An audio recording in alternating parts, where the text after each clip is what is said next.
Bienvenue sur Comme3Com, le podcast produit par le blog wowcomcebo.fr. Salut Sam! Et aujourd'hui, on va parler d'une idée marketing assez intéressante. L'anti-persona. Exactement. On entend tout le temps parler du persona, le client idéal qu'il faut absolument définir. Alors, allez creuser du côté de ceux qui ne sont pas la cible. Ça peut sembler paradoxal. Voilà, pourquoi on ferait ça? Est-ce que c'est vraiment pertinent? Bah oui, c'est très pertinent. Déjà, l'anti-persona, c'est quoi? C'est simplement le profil de la personne qui, a priori, n'est pas le client visé. Le contraire du persona, en somme. D'accord, le miroir inversé. Mais bon, concrètement, ça sert à quoi de définir son non-client idéal? Alors, premièrement, ça aide énormément à affiner la compréhension de qui est vraiment la cible principale. Savoir pour qui un produit n'est pas fait, ça clarifie le message pour les autres. C'est logique. Par contraste. Je vois. Pour mieux savoir où on va, on définit aussi où on ne va pas. C'est ça. Ensuite, ça peut ouvrir des portes un peu inattendues. Ces fameux non-clients, parfois, ils représentent des marchés cachés ou des opportunités de croissance qu'on n'avait pas vues. Ah oui, genre des besoins adjacents ou... Exactement. Ou leurs retours négatifs, s'ils ont quand même essayé le produit, peuvent mener à des améliorations super pertinentes auxquelles on n'aurait jamais pensé pour la cible initiale. D'accord. Et j'imagine que ça évite aussi de gaspiller des ressources. Carrément. Ça évite de perdre du temps et de l'argent sur des segments d'audience qui, de toute façon, ne convertiront probablement jamais. C'est une question d'efficience. Logique. Bon, alors comment on fait pour le trouver, cet anti-persona? On regarde qui râle le plus. Oui, c'est une piste.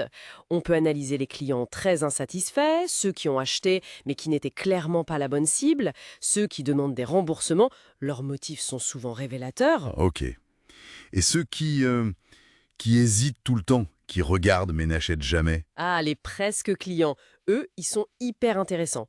Comprendre leurs freins, leurs objections, c'est une mine d'or d'informations. Est-ce que c'est le prix, une fonction manquante, le message qui ne passe pas? Bonne question. Une autre méthode, c'est plus conceptuel. Imaginez l'opposé direct du persona idéal. Si la cible, c'est, mettons, jeune, urbain, très techno, L'anti-persona serait plus âgé, peut-être rural, moins à l'aise avec le numérique. voilà. Et puis, il y a l'analyse des données négatives de manière plus large, qui se désabonne des newsletters. Pourquoi? Qui laisse des commentaires négatifs très spécifiques sur les réseaux ou ailleurs. D'accord. Donc on a plusieurs pistes pour les identifier. Une fois qu'on a ce profil, on en fait quoi? On met une affiche interdit aux anti-personas? Presque.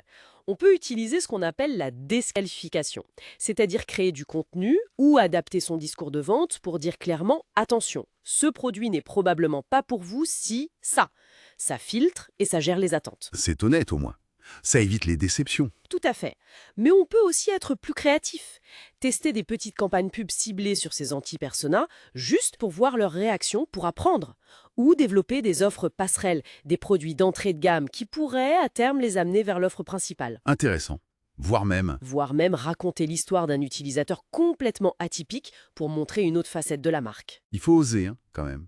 Est-ce qu'il y a des boîtes connues qui ont joué avec ça? Oh oui, plusieurs exemples célèbres. Pensez à Harley Davidson, dans les années 80. L'image, c'était le biker, le vrai, le dur. Oui, très typé. Et ils ont commencé à cibler des cadres moyens, des professions libérales, qui cherchaient l'aventure le week-end, un anti-persona sur le papier. Ça a complètement relancé la marque. Ah oui, c'est vrai. Ou alors Old Spice, la fameuse campagne The Man Your Man Could Smell Like. Au lieu de parler aux hommes, Ils ont parlé aux femmes. qui achètent souvent les déos pour leurs conjoints. Malin. Exactement. Ça a rajeuni la marque de façon spectaculaire. On peut aussi penser à Spotify, qui fait parfois des pubs basées sur des habitudes d'écoute un peu bizarres, montrant la diversité de leurs utilisateurs, bien au-delà du stéréotype. Je vois. Airbnb aussi. Au début, c'était très orienté, voyageurs à petit budget, puis ils ont développé Airbnb+, Airbnb Luxe. Pour attirer une clientèle affaires ou plus aisée, qui était presque un anti-persona au départ. C'est ça. Dollar Chef Club, initialement très masculin, a fini par adapter son marketing pour inclure les femmes. Et même LinkedIn, qui essaie de capter les étudiants, qui ne sont pas encore leur cœur de cible traditionnel. C'est assez parlant tous ces exemples, mais il y a des pièges à éviter, j'imagine. Bien sûr, le plus important, l'anti-persona, ça doit rester un complément à la stratégie. Il ne faut surtout pas négliger son cœur de cible principal en courant après des chimères. D'accord, ne pas se disperser. Exactement. Ensuite, attention aux stéréotypes. Quand on définit l'anti-persona, il faut que ça reste basé sur des données, des observations réelles, pas juste une caricature grossière. Il faut de la nuance. Éviter les clichés, oui. Et enfin, faut savoir renoncer. Si, après analyse, on voit qu'un groupe d'anti-personas n'offre vraiment aucun potentiel, aucune piste intéressante, il ne faut pas s'acharner. On passe à autre chose. Logique. Donc pour résumer un peu, s'intéresser à l'anti-persona, c'est pas juste pour le plaisir de définir qui on n'aime pas. C'est une manière assez subtile d'utiliser une info a priori négative. Pour affiner sa stratégie globale, oui. Que ce soit pour mieux cibler les bons clients, optimiser ses dépenses marketing, ou même, parfois, dénicher de nouvelles opportunités de croissance. Utiliser un obstacle apparent pour avancer en quelque sorte. C'est une bonne image. Et ça soulève une réflexion intéressante, je trouve. Est-ce que comprendre pourquoi certaines personnes ne sont pas intéressées par ce qu'on fait ne pourrait pas être, au final, aussi révélateur, voire plus, que de comprendre pourquoi les autres le sont? Une question à méditer. Voilà pour cette exploration du marketing sous un angle un peu différent aujourd'hui sur Com3Com. Rendez-vous aux prochains épisodes.